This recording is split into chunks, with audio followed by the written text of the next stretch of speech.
The real cause behind many new car engine failures begins with how modern engines are conceived inside U.S. manufacturing and regulatory environments, where engineering priorities have shifted away from mechanical forgiveness and toward laboratory performance. American automakers such as Ford Motor Company, General Motors, and Stellantis now design engines to satisfy emission cycles, fuel economy targets, and marketing benchmarks simultaneously. This has led to widespread adoption of small displacement, turbocharged, direct injection engines with extremely tight tolerances. Compared to older, naturally aspirated engines from the 1990s or early 2000s, these modern power plants operate closer to their physical limits at all times. Thin piston rings reduce friction for better MPG. Aluminum blocks replace heavier cast iron for weight savings, and higher combustion pressures extract more power from less fuel. The problem is that these optimizations leave almost no buffer for real-world abuse, imperfect maintenance, or design miscalculations. A clear case study can be seen in Ford's EcoBoost engine family. Designed to deliver V6 or V8 level performance from 4- and 6-cylinder engines, EcoBoost motors rely heavily on turbocharging and direct injection. While impressive on spec sheets, many US owners experienced premature timing chain wear, coolant intrusion, carbon buildup on intake valves, and oil dilution during short-trip driving. These issues weren't caused by poor ownership habits alone. They were amplified by design choices made to meet emissions and fuel economy tests that do not accurately reflect American driving patterns. Cold starts, suburban stop-and-go traffic, long idling times, and aggressive highway merging all place sustained stress on components that were engineered for minimal friction rather than durability. General Motors provides another example through its modern small turbo engines and even some V8 designs. GM's push towards cylinder deactivation systems such as active fuel management and dynamic fuel management was intended to boost highway fuel efficiency numbers. In practice, these systems introduced complex lifters, oil passages, and electronic controls that became failure points. Many U.S. truck and SUV owners experienced lifter collapse, camshaft damage, and oil pressure issues well before what Americans traditionally consider high mileage. These failures were not random. They were the result of engines being forced to switch operating modes constantly to satisfy efficiency goals, increasing mechanical complexity without proportionally increasing component strength. Stellantis, particularly through its Chrysler-era engines, illustrates how cost pressure compounds the problem. Engines like the 2.4L Tiger Shark were designed to be lightweight, efficient, and cheap to manufacture. Reports of excessive oil consumption and internal wear became common in the U.S. market, especially among vehicles used for commuting and rideshare driving. Thin oil control rings and extended oil change intervals, both chosen to reduce friction and ownership costs on paper, proved inadequate under real-world conditions. Once oil consumption began, internal wear accelerated rapidly, often leading to complete engine failure outside warranty coverage.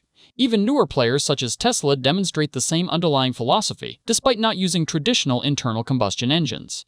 Tesla's early drivetrain and motor failures reflected aggressive engineering timelines and a willingness to accept higher failure rates in exchange for rapid innovation and market dominance. The pattern mirrors legacy automakers, prioritize performance metrics, regulatory compliance, and speed to market, then refine later rather than overbuilding from the start. Across U.S. manufacturers, the core issue is not incompetence but intentional trade-offs. Engines are no longer designed with decades of service life as the primary goal. Instead, they are optimized to survive warranty periods while delivering class-leading numbers in EPA tests and marketing materials. When these engines encounter the realities of American driving, heat waves, long commutes, short trips, inconsistent maintenance, and heavy loads, the weaknesses surface quickly. The failures seen today are not accidents. They are the predictable outcome of engines engineered to perform perfectly in controlled conditions and merely adequately everywhere else. The second layer of the problem lies not in engineering alone, but in how U.S. car manufacturers decide what is worth fixing and what is financially tolerable to ignore. Companies such as Ford Motor Company, General Motors, and Stellantis operate on a cost-risk calculation that strongly discourages over-engineering engines for longevity. Every additional millimeter of metal thickness, stronger bearing material, or redesigned lubrication system adds cost, weight, and often worsens EPA fuel economy numbers. In the U.S. market, where vehicles are judged heavily on MPG ratings, pricing tiers, and quarterly profits, manufacturers routinely choose solutions that are good enough rather than robust. Engineers may flag long-term durability risks during development, but those warnings often lose priority once they conflict with emissions compliance deadlines or cost targets set by executives. A well-documented case study is Ford's handling of internal issues across multiple EcoBoost generations.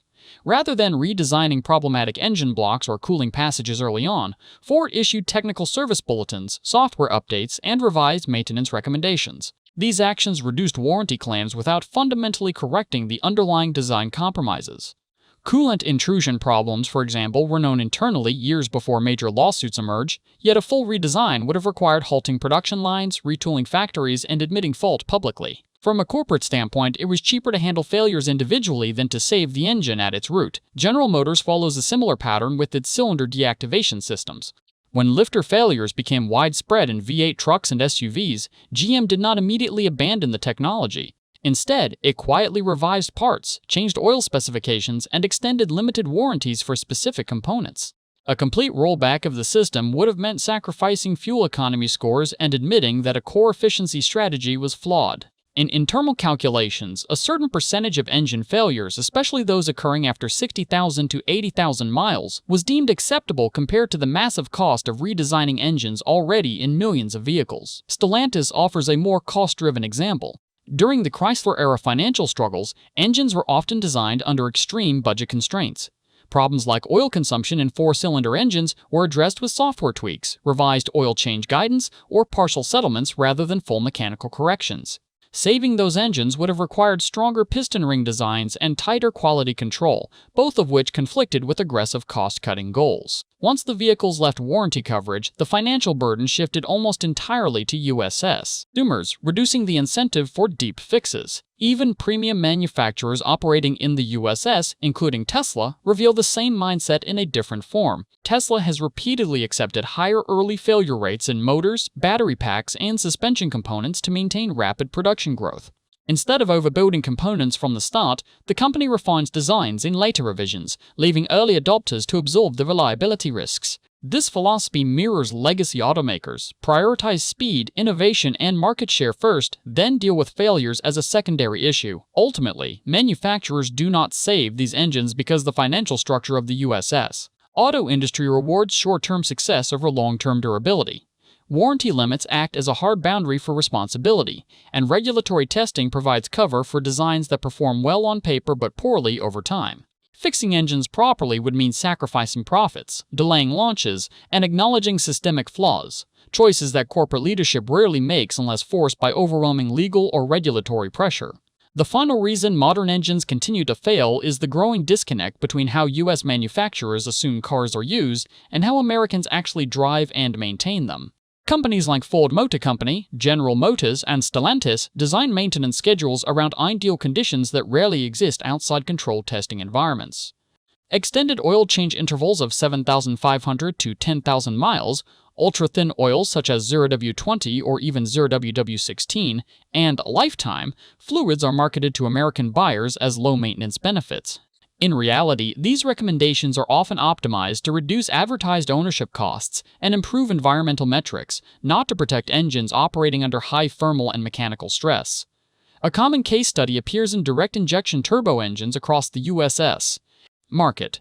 These engines generate higher combustion pressures and temperatures, which accelerate oil degradation and increase fuel dilution, especially during short trips and cold starts. Many American drivers commute short distances, idle in traffic, or let vehicles warm up during extreme heat or winter conditions.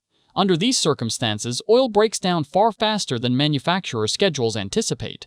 Yet when engines begin to suffer from bearing wear, timing chain stretch, or turbo failure, the blame is often shifted to poor maintenance, even when owners follow the factory service intervals exactly. Another major contributor is carbon buildup, a well-known issue in direct injection engines used by nearly every US manufacturer. Without fuel washing over intake valves, deposits accumulate over time, restricting airflow and causing misfires or loss of compression. While manufacturers are fully aware of this phenomenon, most do not include preventative solutions such as port injection or scheduled valve cleaning in standard maintenance plans. Addressing carbon buildup proactively would increase service costs and complicate marketing claims about hassle-free ownership. As a result, many engines slowly degrade until expensive repairs become unavoidable, often after warranty coverage ends. The problem is compounded by how modern vehicles communicate with owners. Oil life monitoring systems are calibrated for average conditions, not worst-case use. Dashboard indicators reassure drivers that everything is fine while internal wear quietly accelerates. When failures finally occur, rod knock, excessive oil consumption, turbocharger collapse, or catastrophic bearing damage, the engine is